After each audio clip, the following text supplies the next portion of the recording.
सदा सुहागन रहूं मैं भोले, दे दो ये सौगात है शिव जी।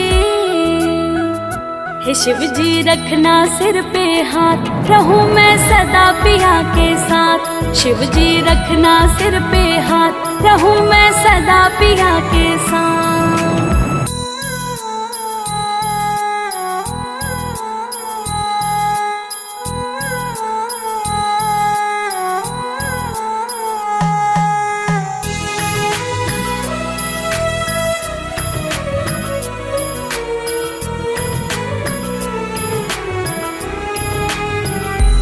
जब तक गंगा जी में पानी रहे, सा